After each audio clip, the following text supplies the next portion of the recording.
Hello, this is RICKY, the Android Guy. Hey guys, this is the Android Guy's review of the Apple Watch. Yes, we've had this in the studio for a little while now, and quite frankly, I am just not impressed. The Apple Watch is Apple's first attempt at a watch, and I do agree with both Apple themselves, as their higher ups have said, this is not the watch Apple wanted to make. They have been quoted as saying that the next generation will be the watch they wanted to make. And you definitely see that. There is a lot of lag in certain apps and just more than you would want to see. In terms of the crown, a lot of people talk about it. It's very innovative.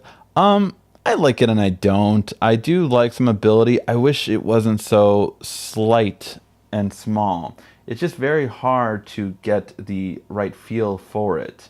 Now, I wish you could also customize the apps on the watch, whereas you can't. You have to use the app to actually customize the layout itself.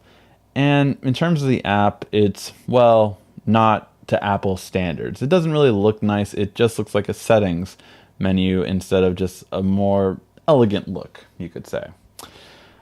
Overall, the battery life isn't impressive. What is the most impressive, however, though, I would say, is the apps. There is a lot of apps available for it, and some really big ones. In my opinion, one of the biggest ones is definitely going to be Starbucks.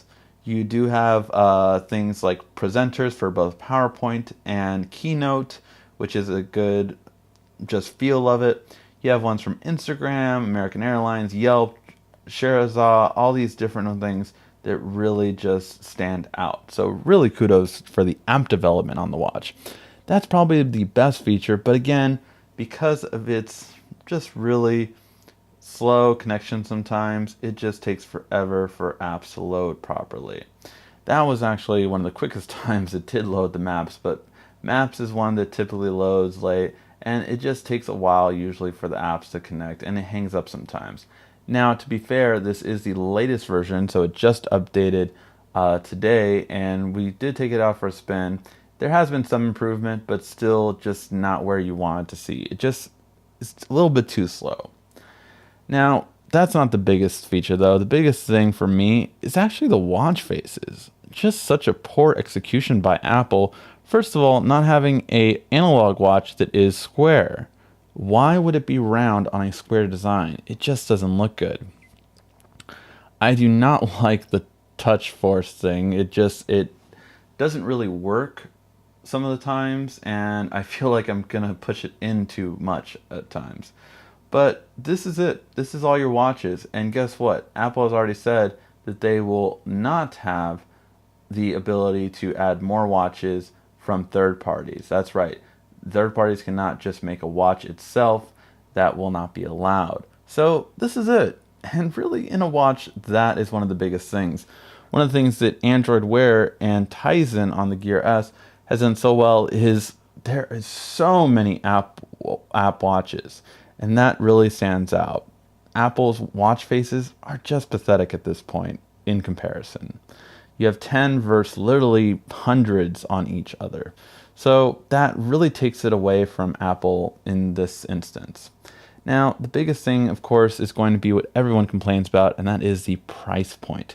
The price point is just ridiculous. It is too expensive for really a first generation that's going to be outdated in less than a year, and it's just not that good, to be honest. It's really just lacking a lot of the capabilities that other smartwatches have, such as a full keyboard, just more the ability to customize the quick reply settings a bit more, things like this that just really make it stand out. Also, more third-party support from certain ones, like Google is missing. You can only have Apple Maps on here, not Google Maps, and really, who wants that?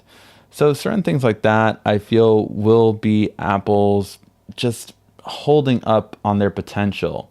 If even the price point was $100 less, well, it would sell so much more. But of course, that's not Apple. Apple always holds on high margins, and that's what they want to always do, and that's what they will always do. So for that reason, I just hope you don't buy an Apple Watch just because simply it's not worth the money. There's much better smartwatches out there on the market. I would even get a Pebble Steel or a lot of the Indiegogo or the Kickstarter watches. They're much better really than the Apple Watch in terms of functionality and definitely more bang for your buck. Maybe the Apple Watch 2. I think if Apple changes a lot of these things, like having more battery life, having a better charger than the worst charger ever on a smartwatch, no lightning cable, proprietary connection, just the worst thing ever, and doesn't really hold that well, to be honest. It just really does not hold that well.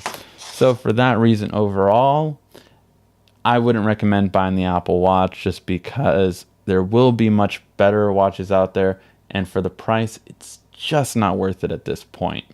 Will it be worth it in the future? I do believe so. I believe possibly the Apple Watch 2 will create a huge buzz, having more watch faces, having possibly a better battery life, having just a more well-designed and fine-tuned way of navigating.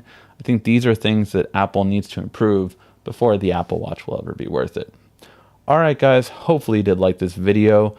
This has been RICKY, the Android Guy.